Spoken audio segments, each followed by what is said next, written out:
David is here. Good to see you, my friend. We are going to be playing Aladdin.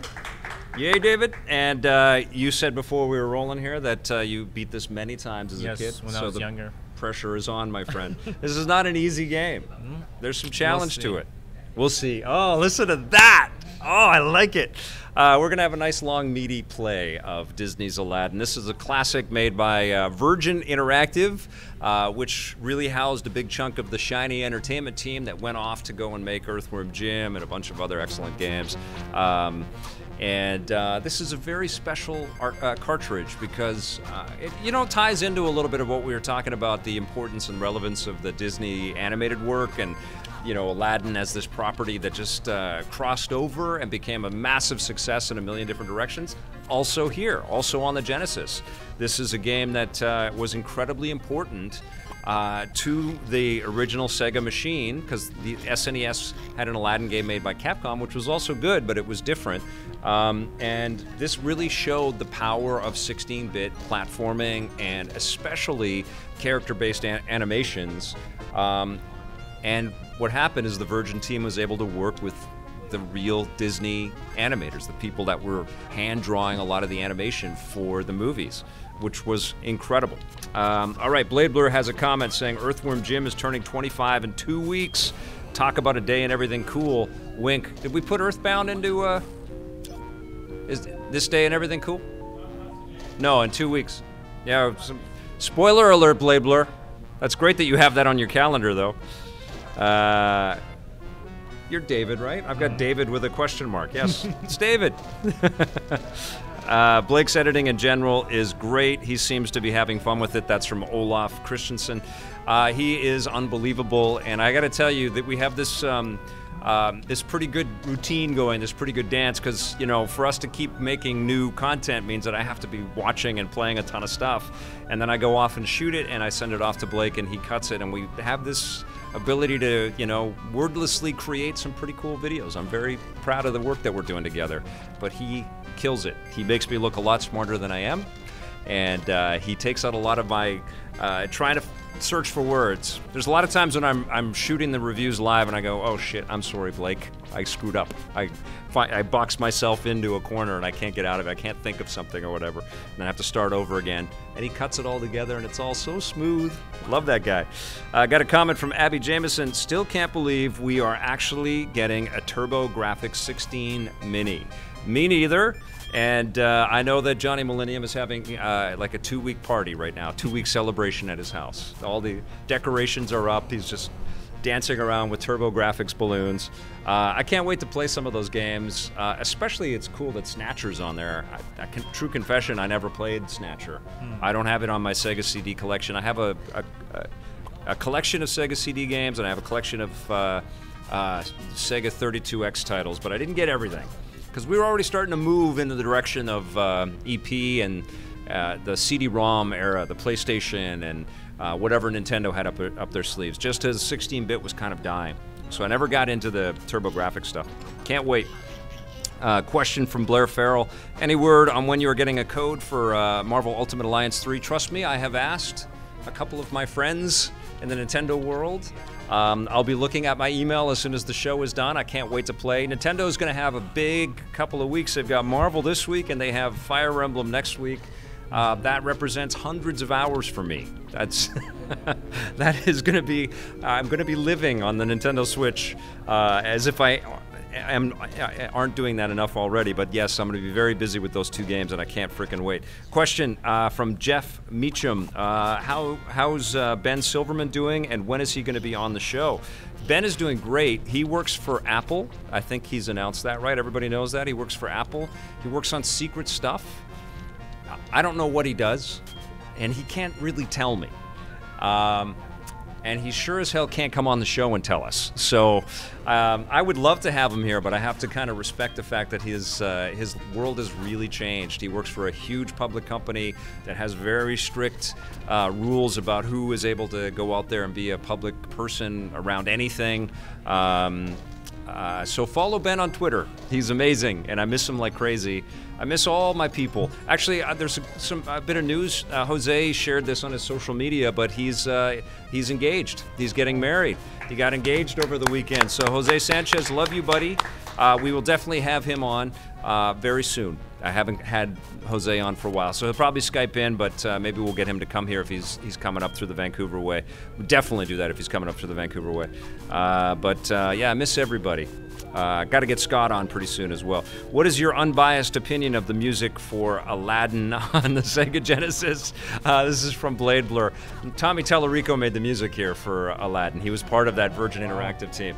And so he was taking all of these huge orchestral scores and collapsing them down into the MIDI processors of the Sega Genesis.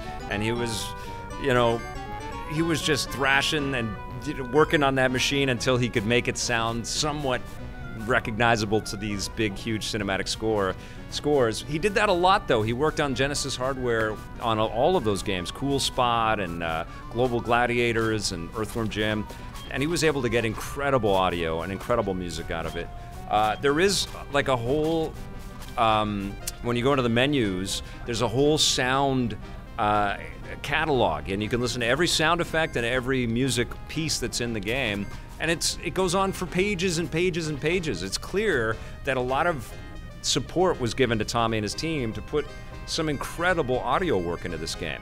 And yeah, it still stands up, man. A lot of these games, that's what I keep saying, is a lot of these games from, at the peak of the 16-bit era, 25 years later, 26 years later, they're still incredibly fun to play, and they're still beautiful to look at. They just age so gracefully. Have I ever been in a video game? This is from VR Grid.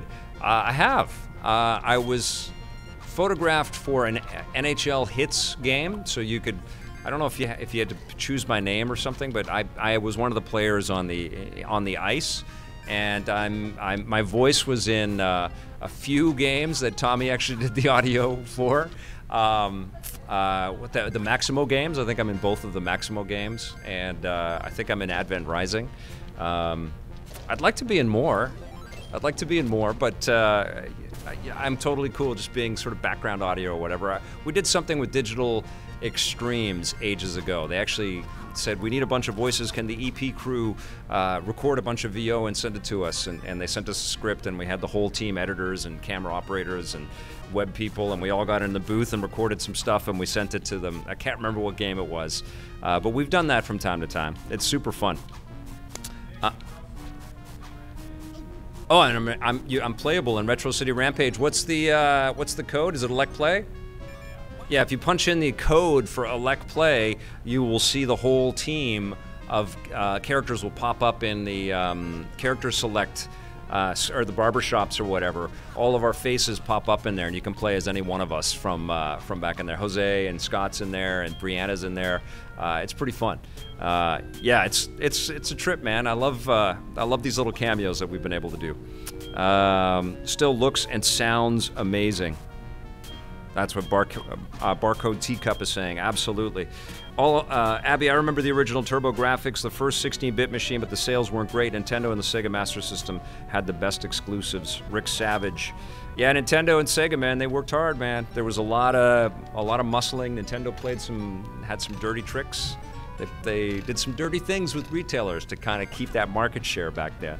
But Sega fought back, man. They had great advertising, and the Genesis really took it to them in terms of getting some market share out there and some appreciation for the types of games that Sega was going to put out.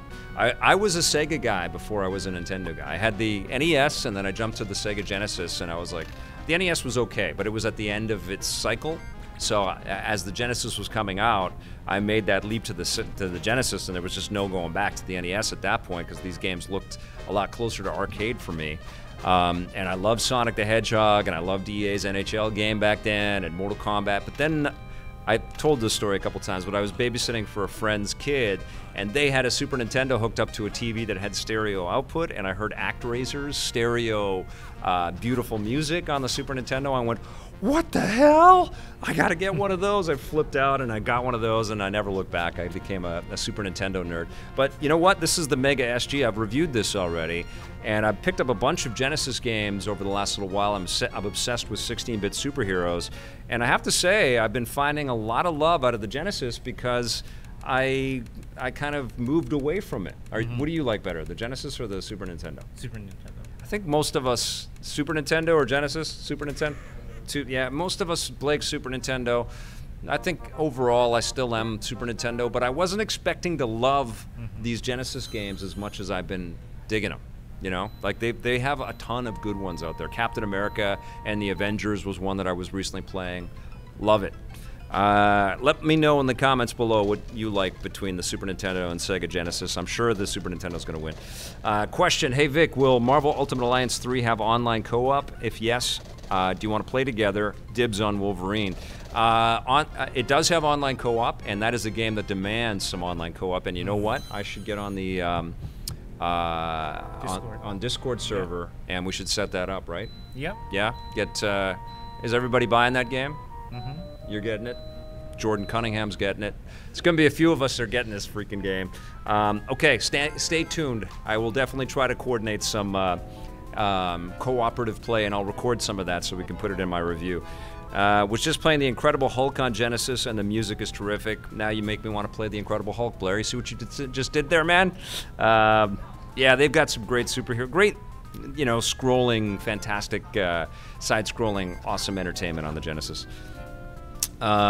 Question, how is your Analog Super NT console doing now that you've had it for a while?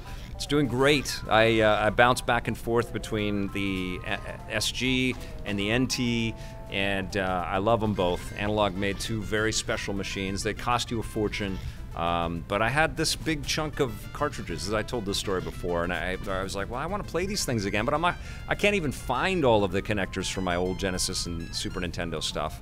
And I know it all gets degraded the more things that I put into it and then pop it into my HDMI signal. So I said, I've got these collections. I might as well get a console or a couple of consoles that will, you know, play these games properly and to the finest degree. And that's exactly what they deliver. I think it's a bit nuts to go super crazy on starting now if you don't have a Super Nintendo or a Sega Genesis. I say get the minis, and you're getting a huge chunk of the library on every one of those platforms that is meaningful. They're not the best games per se, but they're some of the best games. And if you really love them after that, then, you know, maybe hunt down some of the analog stuff. But the minis are pretty good value. Like you spend, what, 80 bucks for the Super Nintendo Mini or the NES Mini. Genesis Mini's 100 bucks, I think, in Canada. But 42 games for that, that's pretty rad, you know. Plus it comes with controllers. I actually picked up I was thinking about reviewing it, but it's so late in the day. I picked up the PlayStation Classic because it was on sale like crazy on Amazon, so I bought it. I wanted it, but only if it was on sale. And my intention is to hack the hell out of it and to put, you know, copies of all these games that I have on there. Because it didn't come with enough games. It came with 20 games. Was it 20 games on the PlayStation Classic? Some good stuff on there. I checked out Final Fantasy VII, and I checked out Abe's Odyssey. But it does run weird, like they run at 50 hertz, and you can feel like they did some weird things with the emulation. But I've heard that it's a great machine for emulators, and I've got these massive libraries of the game, so I feel like it would be cool to have a nice little box that could run a lot of these things. Let's see what we got here. Outraged Sheep. These characters have so much personality without saying a word. You can pull that off in live action. You can't pull that off in live action. You're right. That's part of what we were talking about in the you know, talking about these live action remakes. You know, I know that they're making Disney a ton of money, and they're really, you know, it's more about brand propagation and more about keeping these things vital for new crowds that come to Disneyland and Disney World. They want to know that Dumbo is still around, you know, because otherwise they got to go and find an old, 1941 animated film that might not hold up, or there might be some, you know, sort of out of time commentary in there that puts Disney in a bad light.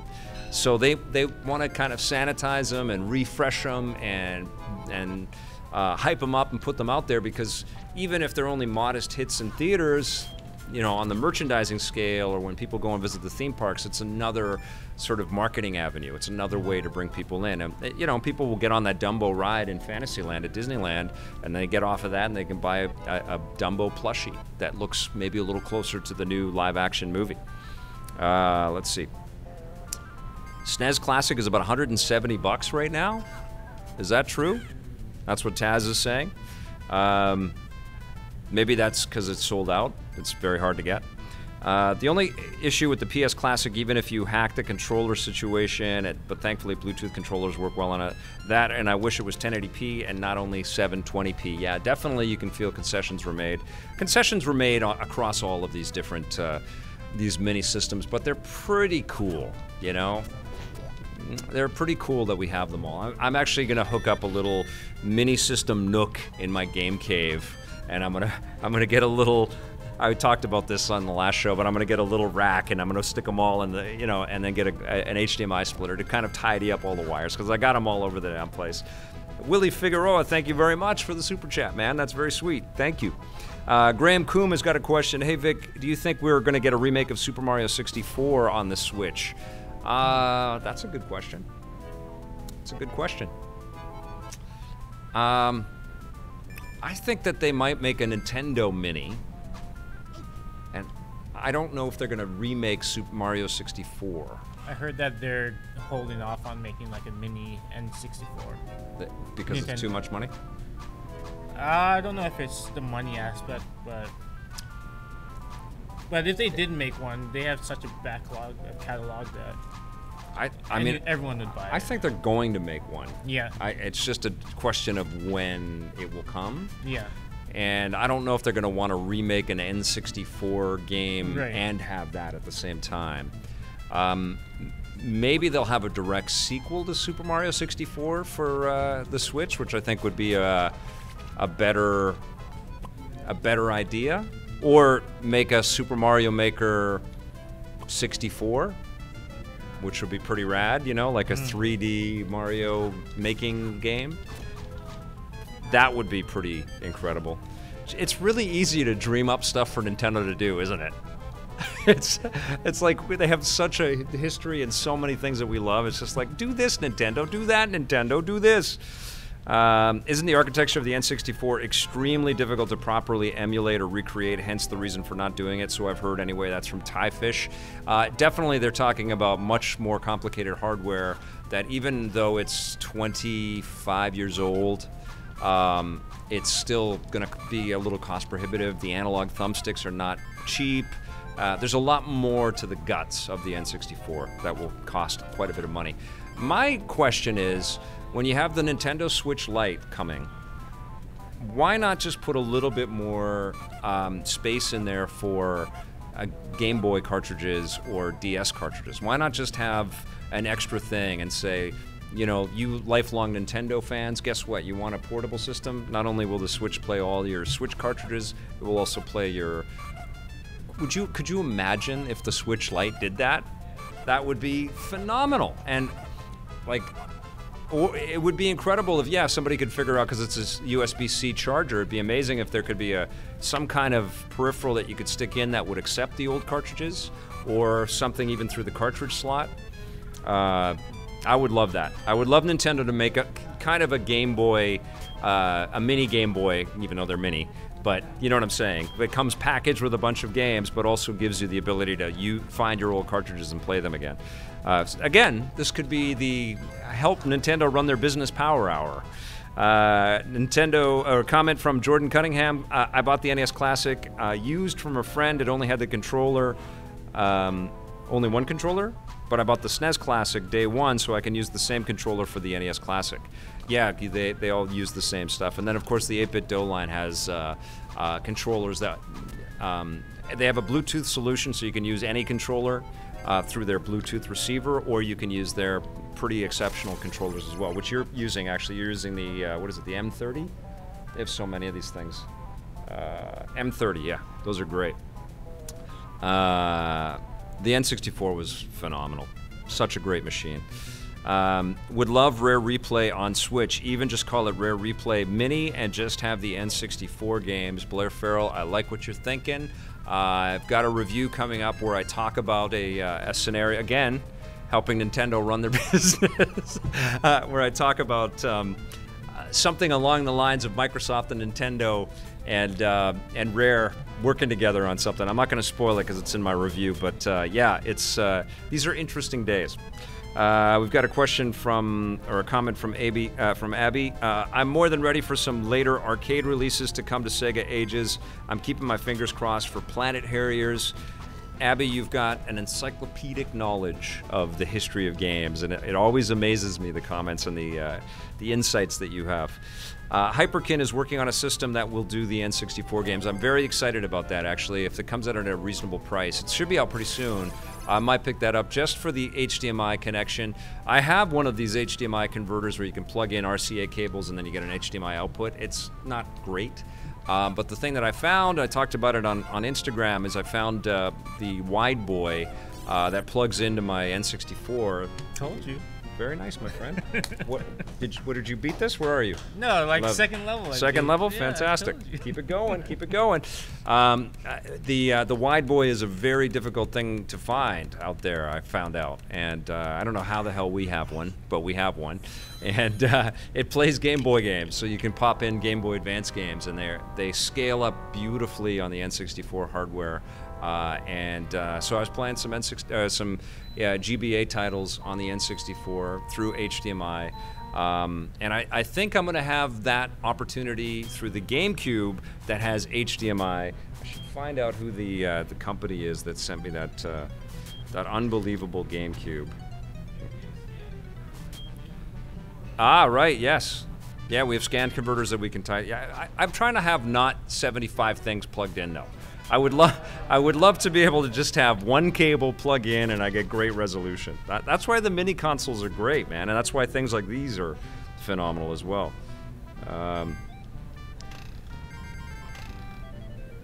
Here it is. Oh, HD RGB. That's right, HD RGB consoles. I think they're gonna be helping me out with being able to play GBA through HDMI, which I'm psyched about. That's gonna help us in our Buried Treasure segment. By the way, if you're watching this and you've got ideas for Buried Treasures, take a look at our playlist because we've been doing a ton of them, and there's lots of good vids in there and lots of great ideas for collectors. But if you've got some ideas for Buried Treasure segments, I haven't played everything, so sometimes you got to give me an idea and I got to go back and find it and play it a little bit. But I've played quite a bit. But if you've got ideas for me that you want to throw in my direction for future Buried Treasure segments, I will read them, and if we use it, I'll give you a shout out in the show, and we'll make a fun Buried Treasure video. And if you guys feel obliged, Blair Farrell sent us one, which was awesome. If you want to shoot yourself on camera, got to clarify that. If you want to make a video of yourself with a Buried Treasure piece of a title that you love, talk about it for a couple minutes. You don't have to find the B-roll or anything. Just send us, introduce yourself and say, I've got a great Buried Treasure for EPN or for Electric Playground, and just tell us a little bit about it in a minute or two, and send us that video. And if we like it, we'll put it in the show as well. Okay. But ideas around Buried Treasures are always very much appreciated. Can we all get Abby Jamison to do one? Because she's always got great comments. I think she should do one, right, guys? Yeah. Let's get Abby to make a Buried Treasure piece. That would be amazing. I really want to make a Buried Treasure segment, etc., but man, too lazy and camera shy. Nobody wants to hear or see me, the tie fish. That's the spirit. Adrian Leon, question: have you ever played Tom and Jerry on the Super Nintendo? I have not. Great game. Is it great? Yeah. Yes. Well, feel free to do a Buried Treasure of Tom and Jerry, okay. But I think Adrian Leon beat you to the punch. So Adrian, you can go ahead and shoot that. Ooh, a Wide Boy, lucky. They are scarce. Yeah, I don't even know how we got it. I have no idea. It has the Intelligent Systems logo on there. I visited Intelligent Systems ages ago. Great company. They made that exceptional Spy Hunter game back in the day, which I have done as a buried treasure. That is a classic game. It was so damn good. So ahead of its time. But they also were focused on racing titles, and they were working with the military on some cool things. So they created this really cool tech in the Wide Boy, and it's very useful. It goes for hundreds or even thousands on eBay. Wow! Crazy. Thanks, Blade Blur, for that information. Ultra 404, Alice in Wonderland Adventures for the Game Boy Color, buried treasure. Never played it. Or at least I might have touched it, but I can't remember it right now. The Last Disciple, Vic knows a person who knows a person. I know a few people in the game biz. Absolutely. Blair Farrell, if anyone wants free superhero video game books, myself and Chris Baker have our books for free on Amazon Kindle until Friday. I got to download those things. I think you both have sent me codes for these books. And you guys know I'm obsessed with superhero video games. So Blair Farrell, and we've had Chris Baker on EP before. We've had both Blair and Chris on EP before. And you guys both contributed to the Super Nintendo, what is it, the Chronicle or Compendium? The first half was released and the second half is just about to be released or has been released. Remind me on what that is there, Blair. If it's a person, Vic knows them. Tyfish, I know a few people. If you keep at it long enough, you get to know a lot of people. Let's see. Genesis was really good. I loved Ghosts and Goblins from Rick Savage, and then later on he says, but the Super Nintendo was slightly better, and that's why I traded. Burn! They didn't put that in the Sega commercials back in the day. Sega Genesis was designed for alien hands with 3 fingers. That's from JTVJ.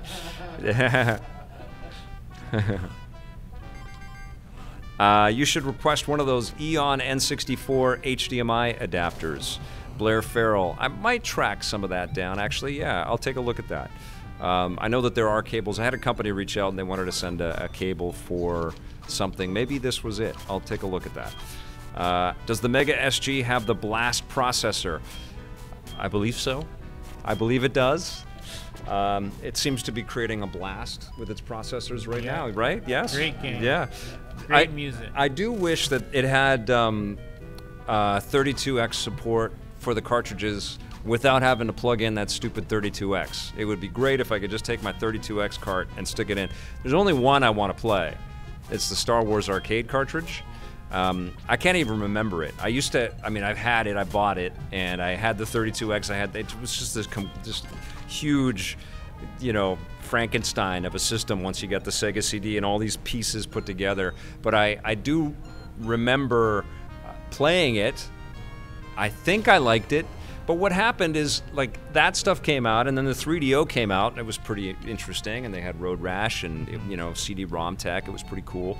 Then the Atari Jaguar came out, and I was like, oh my god, I got totally addicted to Alien vs. Predator and Tempest 2000. And then it was like, you know, full speed ahead. It was time for the PlayStation. It was time for whatever Nintendo was cooking up, which ended up being the N64. And then Sega was coming back with the Dreamcast. It was amazing, that transition, right? We went for, I don't know, like 17 years of manageable upgrades in the home video. Like, you could see the iterations, sort of, the amount of levels got bigger, and the detail got a little bit better in the backgrounds, but we were doing pretty much the same things. And then the N64 and the PlayStation come out, and it's like all bets are off. Everything we've learned out the window, because it's all going to get crazy from here on out.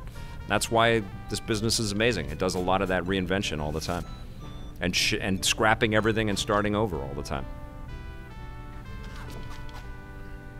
Let's see.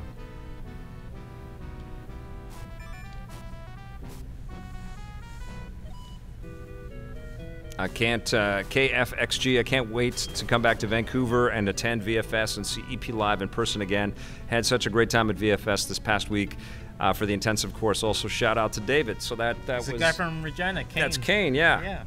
Hey. Glad to see you on the chat, my friend. It was great getting to meet you. And definitely do come back. Vic is doing his impression of Sombra. Boop! I was booping Darth Vader earlier in the show. Tyfish, how many games have you officially done voices for in total? I don't even know.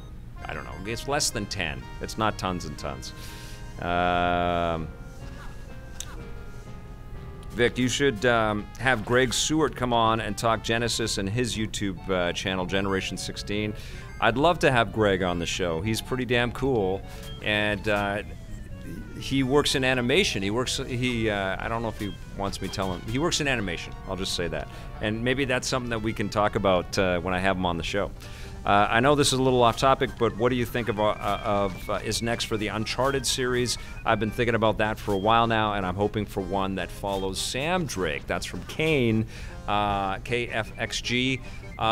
It does feel like it's time for an Uncharted announcement, right? Mm-hmm. Doesn't it? I think we're probably going to get something with the big PlayStation reveals for PlayStation 5. I expect that might be even a launch title for the new machine.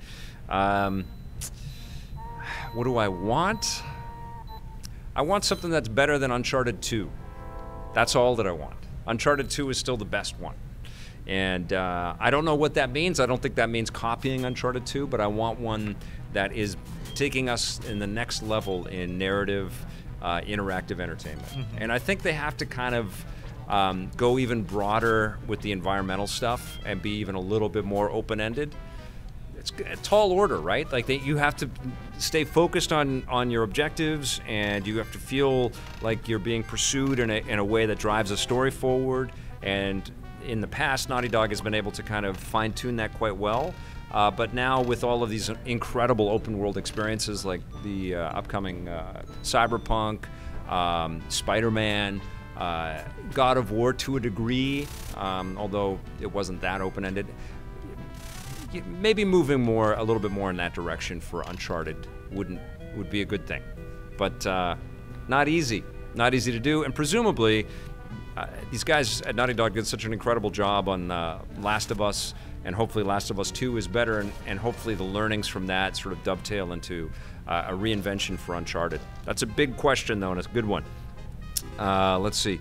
I think we're going to do one more question, and we're going to call it a day because it's 5:30 already. So looking forward to watching the new... Oh, somebody was asking, would you like to have other YouTubers as guests on EP Live Blade Blur? Yes, but it depends on who it is. But that is absolutely a very good question. All right, you guys, that's going to do it for our show today. We are back on Wednesday with a brand new EP Live, and we are going to have the director of a new documentary called Smash Forward, which is about the community around playing competitive Smash Brothers. I think the doc actually premieres today. I don't know where. We're going to find out what's happening around that and where people are going to be able to watch it, but we're going to have the director of the documentary here in our studio at 390 West Hastings on Wednesday at 4:30 p.m. Pacific. So please come back. Mm-hmm. And a round of applause for David. Good playing Aladdin, my friend. Thanks for watching, everybody. We will see you all on Wednesday, and we'll have some new content for you to take a look at tomorrow. Thanks for watching, and play forever.